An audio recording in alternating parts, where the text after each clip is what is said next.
ঘরের মেঝেতে ছড়িয়ে থাকা কাঁচের মার্বেলগুলো হঠাৎ নিচ থেকে এক জায়গায় জড়ো হতে শুরু করে। এটি দেখে সিন্ডির মনে সন্দেহ হয় যে মেঝের নিচে নিশ্চয়ই কোনো গুপ্তধন লুকিয়ে আছে। তাই সে দেরি না করে কুড়াল দিয়ে মেঝে ভেঙে ফেলে।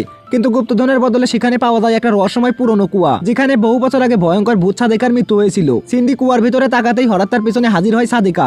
কোনো সুযোগ না দিয়ে সে সিন্ডির উপরে আক্রমণ শুরু করে। ঠিক তখনই ঘরের সব আলো নিভে যায়। অন্ধকারে সাদেকা একটি ইলেকট্রনিক চেইন বের করে। নিজেকে বাঁচাতে সিন্ডিও পাশের একটি যন্ত্র চালু করে, কিন্তু পরে দেখা যায় যে সেটি আসলে চেইন নয়, একটি সাধারণ ভ্যাকুয়াম ক্লিনার। এই দৃশ্য দেখে সাদেকা হাসতে শুরু করে, কিন্তু হাসতে হাসতে নিজের চেঞ্জ দিয়ে ছাদের একটা অংশ কেটে ফেলে। সঙ্গে সঙ্গে ছাদের বড় টুকরো তার মাথার উপরে পড়ে আর সে মাটিতে লুটিয়ে যায়। সুযোগ বুঝে সিন্ডি তাকে শেষ করতে এগিয়ে গেলেও সাদেকা সঙ্গে সঙ্গে সিন্ডির ছোট ভাইকে জিম্মি করে ফেলে। তখন সিন্ডি ও তার বয়ফ্রেন্ড শক্তির বদলে ভালোবাসা দিয়ে তাকে শান্ত করার চেষ্টা করে। তাদের কথা শুনে সাদেকার মন নরম হয়ে যায়। এক রহস্যময় আলো ছড়িয়ে সে একটা ছোট্ট মেয়েতে পরিণত হয়। কিন্তু পরের মুহূর্তেই ঘটে আসল টুইস্ট। মেয়েটি আবার ভয়ঙ্কর ভূতের রূপ নিয়ে বলে যে আমি তোদের সঙ্গে শুধুমাত্র মজা করছিলাম। ঠিক তখনই দরজা খোলার ধাক্কায় সাদেকা আবার সোজা সেই কুয়ার ভিতরে পড়ে যায়। এরপর কুয়ার মুখ বড় পাথর দিয়ে বন্ধ করে দেওয়া হয়, যাতে সে আর কোনোদিনও বের হতে না পারে।